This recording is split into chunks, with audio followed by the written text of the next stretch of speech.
they say be careful what you wish for, and I was just thinking that I hadn't really got much to put up in a video, it would appear now I have, but not exactly the usual fun kind of projecty type thing.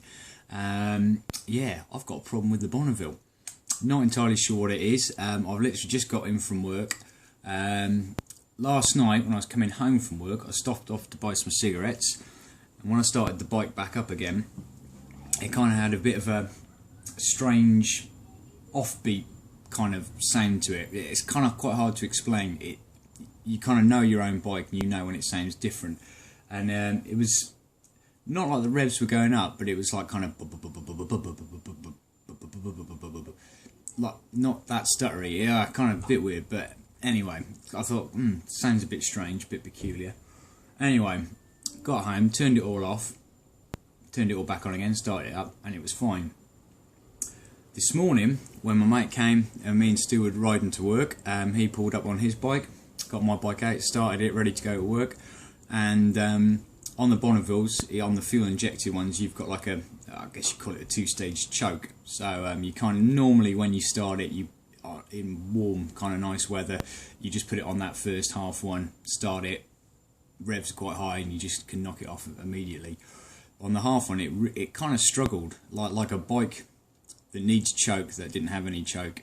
It kind of sounded like that, had a bit of a struggle to kind of kick over, and when it did, sounded almost like it was missing, very off. It seemed to clear itself, and then literally as I pulled away, the engine management light came up. So something's gone a bit amiss. At that point then, I just had to put my bike back in the shed, grab Jen's bike and get to work. I was already late for work. So just got home, so now's kind of you join me with my exploratory work to see what's up.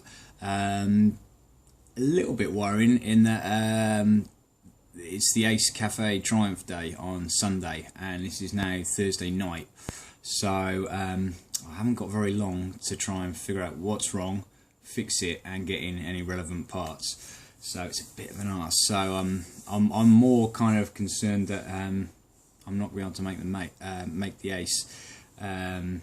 We've got Jen's bike. I've got the SR250, but that's not taxed, MOT'd or insured, so that's going to be a bit dodgy riding down on that. So yeah, so I've really got to see what's happening. So hey, let's make a video. So the first thing to do, engine light came on. Let's have a look at the engine diagnostic tool I've got, and see what that has to say. Okay then, so here we go. Here's the handy little bit of kit. I know it's fuel injection is a bit of a dark art for most of us. Used to carburetted bikes, but it has got its kind of benefits in that hopefully, if all goes right, I'll be able to plug this into the bike.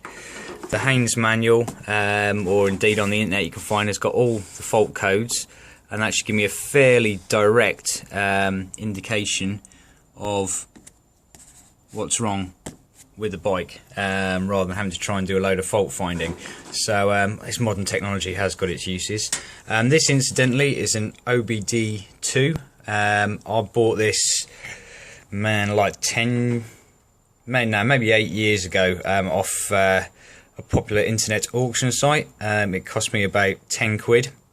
At that time I had a Triumph Speed 4 and had a fault code on that, and I couldn't actually bike felt fine, just had an engine management light on it, and so I bought this for hardly any money at all. Plugged it in, told me one of the coils had died, which it had on closer inspection. When I pulled the tank and the airbox off, one of the coils had kind of pretty much exploded, and so then that meant I could just buy some off eBay. I think I got a set of Daytona 650 ones, which are the same.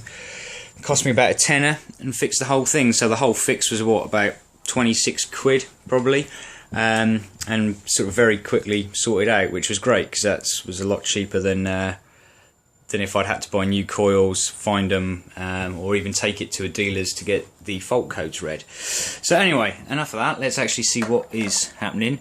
So I'm taking the seat off, and underneath on a fuel injected bike you've got usually a blank plug somewhere like that, and this plugs into it. turn the ignition on, and hopefully it will tell me that there's some stored DTCs, or the fault codes. I shall try and do this as live as I can. So if I can actually plug that in whilst holding the camera. There we go. So that's started reading. I'll turn the ignition on. I think that usually helps. Let's see if this is going to pick up memo scan. Mind you, it's been so long since I've used this. I haven't used it ever. I used it on the Bonnie. Enter.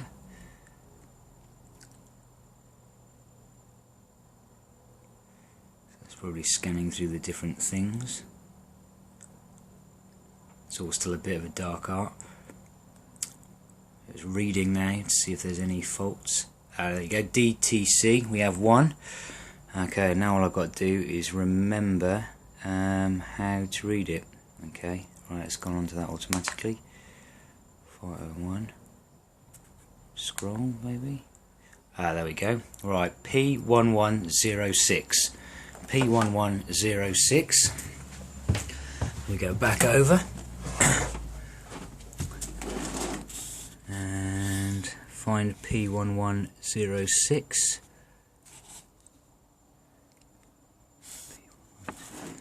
Map sensor cylinder 2 vacuum hose fault.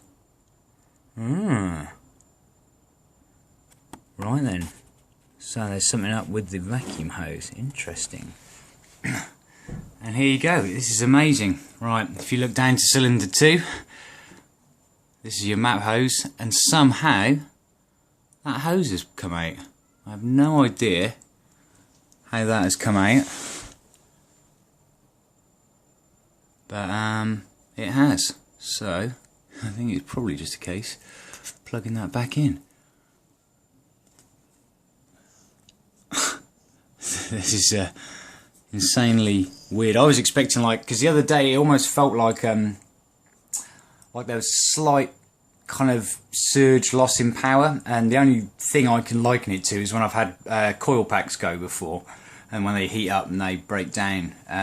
So I was wondering if it was a coil, but so it's obviously in the similar area. But right, I'm just gonna have a look at the other one and just see how far that's pushed in. I can't really, because that really isn't super tight in there. But let's have a little look. Okay, so if I look on this side, there's that one. That's the other one. So there's two map sensors, and they got the sensors there. I don't know an awful lot about map sensors. I understand it's manifold absolute pressure.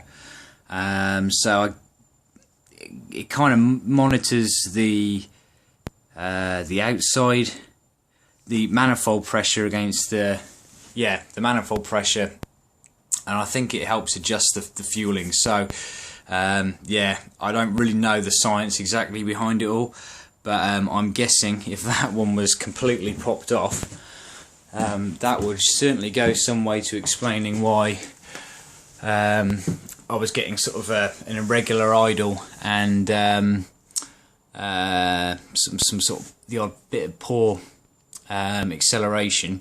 Yeah, it's a bit of a.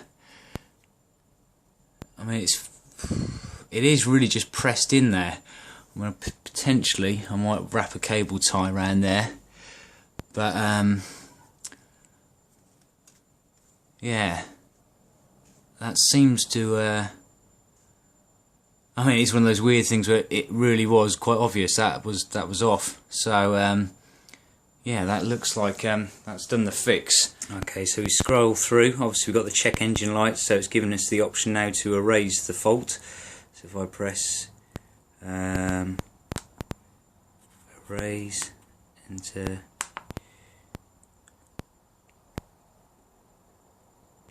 erase done. There you go, so that fault code should have disappeared. I don't know what that is.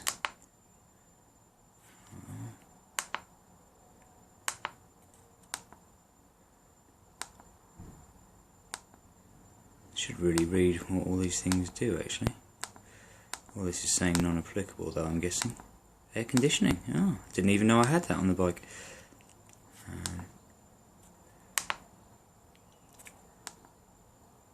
VIN. Oh, does that read the VIN number? Not support. Sorry, I'm going slightly off. Whoops, off track here. Rescan. That might be a good idea. Let's have a look at that. Just check we've cleared the problem.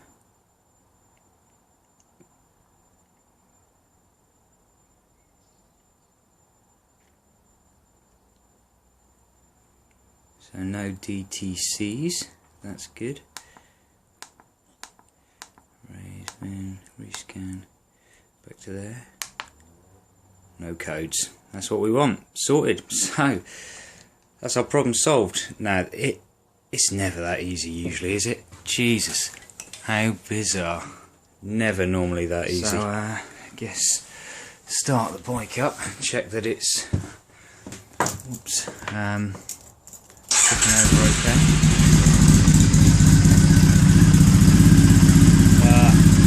There we go.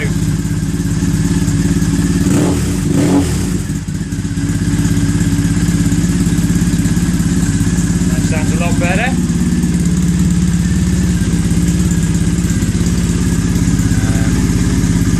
Drop it into gear, check that.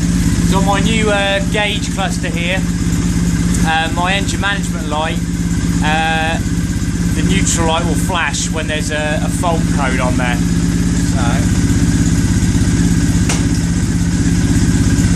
no flashing, that's good. Right then, so there we go, that's it, sorted. Unbelievably, one of those free, cheap, easy, quick sort of fixes. Yeah, I'm amazed about that, because in solid story, it never works out like that. So yeah, that's just maybe something for anyone with a Bonneville or something like a variant out there that experience those sort of issues. Yeah, it's probably not as dire as it might initially seem, so there we go. So yeah, that's made the video a little bit shorter, and yeah, I better throw in something else. We'll have a look at the old fuel tank. That's upstairs at the moment. I gave it the coat of the TX10 stripper, which kind of got a good chunk of the black off. Wasn't really touching the original white, so I've put some Nitromorse on it. And I'm not overly hopeful. I've wrapped it in a bin bag for 12 hours to kind of keep it from drying out. So, I mean, credit where credit's due to Triumph's paint. It's pretty tough stuff. And what a sad world we live in now when the Nitromorse is just crap. I remember the days when I used to get that on my fingers, you know, and then roll up, have a smoke, and then about 30 seconds later, everything would be on fire. No, I splattered it all over my hands last night, and that stuff, it doesn't even burn anymore. So there we go. So I might have to think of something else cool to try and strip the paint, or do it the old-fashioned way with a bit of elbow grease. But yeah, I'll turn off now, put the seat back on, and take you upstairs. Right then, so here we have in my filthy, disgusting little room. But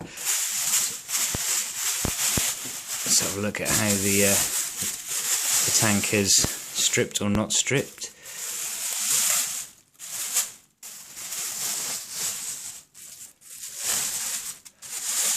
Look at that. Absolute shit. That hasn't even touched it. Not even touched it. So yeah, I'm going to have to look for some proper stripper, something that's, you know, dangerous. And or maybe get back to sanding. So there we go, just a short little video, which I've got to be thankful about. They're not always that quick and easy and cheap to fix, so I'm really happy about that, which means it's all looking good for the Ace, apart from the weather, which looks a bit shit at the moment. But there we go. Maybe there's a little nugget of information or help in there for someone who experiences that kind of problem. I'm sure if I research on Triumph Rat or something like that, I'm sure there's bazillions of posts and things, or maybe some kind of improvements, I don't know. But at the moment, I've just started the bike up and run it around the block, and it's fine. So I'm happy. I can get to work tomorrow morning, no worries. And yeah, cool beans. Right, see you next time.